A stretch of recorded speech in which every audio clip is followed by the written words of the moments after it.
Well, a recent report from Aquaman himself, Jason Momoa, seems to indicate some big changes coming up for the character's franchise. Is DC about to turn their King of Atlantis into some sort of giggling comedy, or is this just an update?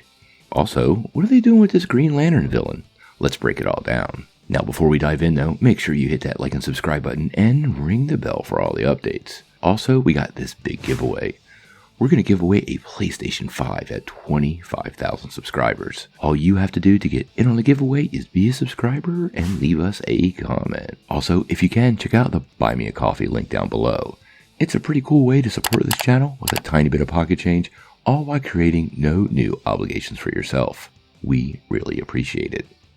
Well, we've gotten a series of Aquaman and the Lost Kingdom updates from various sources, so I thought it could be a cool time to break some of them down and talk about what's really going on. Now, we all know the first Aquaman film was a massive success. It actually grossed $1.14 billion, and at the time was the most successful DC Extended Universe movie to date. James Wan brought the world of Atlantis to life, with colorful visuals, some great action, and a little bit of a focus on humor. Now, many people like the more dark and serious tone of DC films, and there were some that felt like this reminded them of how Marvel does things, and it appears that might be the plan for the upcoming sequel. Now, recently, Jason Momoa dropped a video with some hints of what fans could expect from the upcoming sequel. He said, "We all learned something on the first one. It's exciting because I haven't made too many sequels. I just know that it's, even on the page, it's absolutely wonderful. There's so much going on. I think the stakes are a lot higher. There's a lot of comedy, so I giggled reading it. There's a lot of fun, and definitely the action's bigger."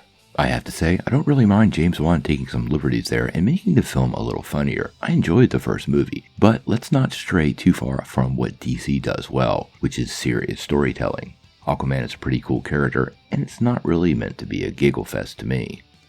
Now, we know very little about the upcoming release. We know the working title is Necrus, which refers to a very obscure lost city in the Aquaman mythos, and Amber Heard will be back as Mera, with Patrick Wilson returning as Ocean Master, Yahya Abdul-Mateen returning as Black Manta, both of which played villains in the first movie.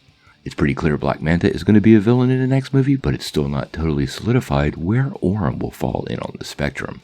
Now, we did get a report of another villain that's going to be joining the series. And although it kind of makes sense, this one's kind of weird because it's not even an Aquaman villain. According to multiple sources, a character known as Karshan, also called the Shark, will be part of the upcoming film. Now, he is traditionally a Green Lantern villain, making his appearance way back in 1963 in Green Lantern Volume 2, number 24. Fairly typical of comics of that era, this character was created with radiation and nuclear explosion, causing a normal tiger shark to mutate with radiation, creating millions of years of evolution in just a matter of minutes. Known as the Shark, he now possesses mental powers including matter manipulation and powerful energy bolts. He has superhuman strength, speed, and durability, along with pretty much classic shark teeth. Also in the comics, he has telepathy, he can fly, he can alter his size, and he has fear projection with his mental blast. Although it's fairly unclear where this character will fit in the new movie.